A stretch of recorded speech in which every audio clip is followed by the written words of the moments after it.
नमस्कार दोस्तों, मैं शिखा प्रेरक किस्सा गोई में आपका स्वागत करती हूँ और अनुरोध करती हूँ कि कहानियों को पूरा अवश्य सुना करें। इससे हमारी टीम का उत्साहवर्धन होता है। तो आइए शुरू करते हैं आज की कहानी, आत्मसम्मान। मीरा और रितेश ने बरेली के इंजीनियरिंग कॉलेज से बीटेक की पढ़ाई साथ साथ पूरी की। पढ़ाई के दौरान हुई दोस्ती फाइनल ईयर तक आते आते प्यार का रूप ले चुकी थी। दोनों ने जीवन भर साथ रहने का निर्णय ले लिया था। मीरा उत्तर प्रदेश की राजधानी लखनऊ के एक मध्यम वर्गीय परिवार की थी। पारिवारिक रिश्तों का सम्मान करना तथा मर्यादाओं का ख्याल रखने का संस्कार उसके माता पिता ने अच्छे से सिखाया था। आधुनिकता उसे पसंद थी, पर आधुनिकता का दिखावा करना उसे स्वीकार न था। जबकि रितेश दिल्ली से था और मध्यम वर्गीय होते हुए भी खुले विचारों का था। वह बहुत महत्वाकांक्षी था।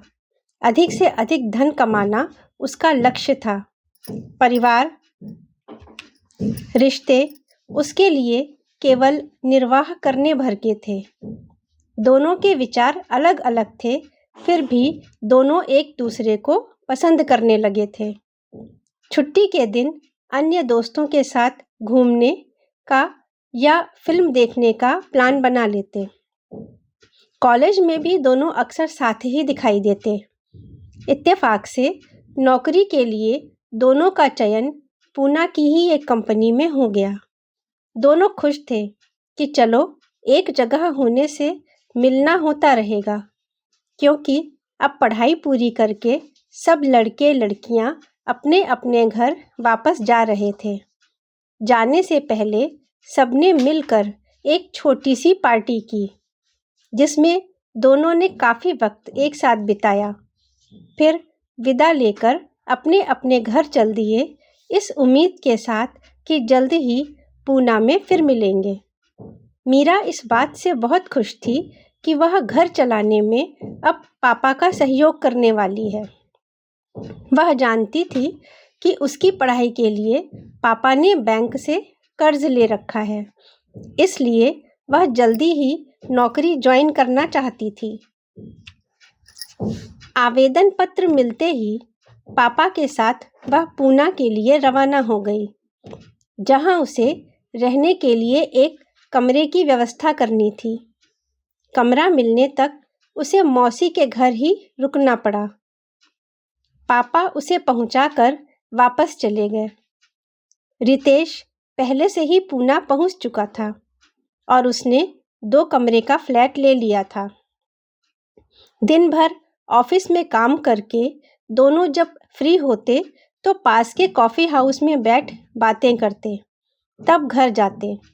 मीरा रितेश के बारे में घर में बताना चाहती थी, इसलिए एक दिन बात ही बात में उसने रितेश से पूछा, अब तो जॉब मिल गई है, आगे क्या प्लान है? कैसा प्लान? रितेश ने चौंक कर पूछा। तो मीरा ने कहा, शादी का। सुनकर रितेश हंसने लगा और बोला, फिलहाल तो कोई प्लान नहीं है, अभी तो कमाना शुरू किया है और अभी हम एक दूसरे को जानते ही कितना है। क्या हम पिछले 5 साल से एक दूसरे को जानते हैं? मीरा ने हैरान होकर कहा। इस पर रितेश बोला, कॉलेज की बात और थी, तब हम पढ़ रहे थे, पर हम व्यक्तिगत रूप से एक दूसरे को कहाँ जानते हैं? जानने के लिए और कितना समय चाहिए तुम्हें? मीरा गंभीर होकर बोली। कुछ देर चुप रहने के बाद रितेश बोला, डिपेंड करता है, 6 महीने या 1 साल भी लग सकता है। अभी हम मिल ही कितना पाते हैं जो एक दूसरे को समझ सकें। मेरी मानो तो एक काम करते हैं, क्यों ना हम एक साथ रहें? मेरे पास 2 कमरे का फ्लैट है, तुम वहीं आ जाओ। साथ रहेंगे तो एक दूसरे की आदतों, स्वभाव, पसंद नापसंद आदि को बखूबी समझ पाएंगे। सच बताऊं तुम्हें, मैं ज़िंदगी को अपने तरीके से खुलकर जीना चाहता हूँ। बिना किसी बंधन के, और तुम्हारे लिए भी कोई बंधन नहीं रहेगा। तुम्हारा मतलब लिव इन रिलेशनशिप से है? मीरा ने थोड़ी तल्खी के साथ कहा। हाँ हाँ, वही समझ लो। आजकल तो यही ट्रेंड है। साथ रहकर देख लो, सब कुछ ठीक लगे तो शादी कर लो, ना लगे तो अलग हो जाओ, रितेश ने कहा। और माता पिता? मीरा ने फिर पूछा। तो रितेश हंसकर बोला, उनका क्या, वह अपनी तरह से जिंदगी जी चुके। अब हमारी बारी है, हम अपनी तरह जिएंगे। जब हमें लगेगा हम एक दूसरे को अच्छी तरह समझ गए हैं तो हम भी शादी के लिए सोचेंगे। और अगर नहीं समझ पाए तो? मीरा ने बेरुखी से पूछा।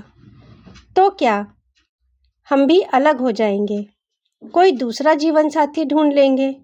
वैसे भी अगर 1 साल में हम एक दूसरे से ऊब गए तो हमारे पास ऑप्शन रहेगा कुछ और सोचने का। बस करो रितेश, तुमने गलत समझ लिया। मैं इस तरह की लड़की नहीं हूँ। हैरान हूँ तुम्हारी ऐसी सोच पर। ना तो मुझे इस तरह के रिलेशनशिप में कोई रुचि है और ना ही मैं इसे स्वीकार कर सकती हूँ, कहकर मीरा उठने को हुई तो रितेश ने उसका हाथ पकड़ते हुए कहा, कम ऑन मीरा, यह सब पुरानी बातें हैं। हम एक दूसरे को पसंद करते हैं और हमने साथ रहने का वादा किया है। अब शादी करके रहें या ऐसे ही, क्या फ़र्क पड़ता है? फ़र्क पड़ता है रितेश, मैं लड़की हूँ, मुझे फ़र्क पड़ता है। अपना आत्मसम्मान खोकर मैं तुम्हारे साथ रहूं, यह मुझे स्वीकार नहीं। और मेरे माता पिता, उनका मैं बहुत सम्मान करती हूँ। उनका दिल दुखाने का तो मैं सपने में भी नहीं सोच सकती। तुमने कैसे सोच लिया कि मैं इस तरह की रिलेशनशिप के लिए मान जाऊंगी? ऐसे खोखले रिश्ते नहीं चाहिए मुझे।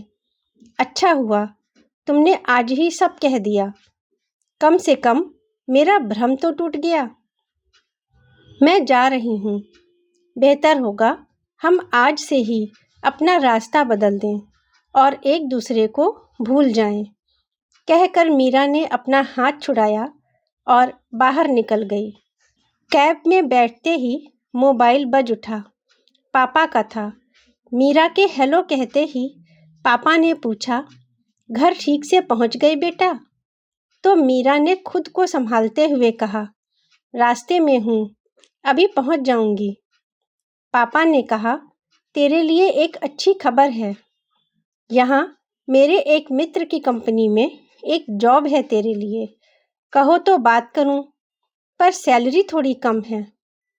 हाँ पापा, बिल्कुल कर लीजिए। यहाँ मेरा मन नहीं लग रहा। मैं कल की ही फ्लाइट से वापस आ रही हूँ, कहकर मीरा ने मोबाइल बंद कर दिया। घर पहुंचकर ईमेल द्वारा ऑफिस छोड़ने की सूचना दे दी। कुछ उदास थी, पर उससे कहीं ज़्यादा संतुष्ट थी कि अपने आत्मसम्मान के लिए आज वह एक सही निर्णय लेने की हिम्मत कर पाई। तो कैसी लगी ये कहानी दोस्तों? अगर आपको इन कहानियों से कोई भी शिक्षा मिल रही है तो इसे लाइक अवश्य करें और साथ ही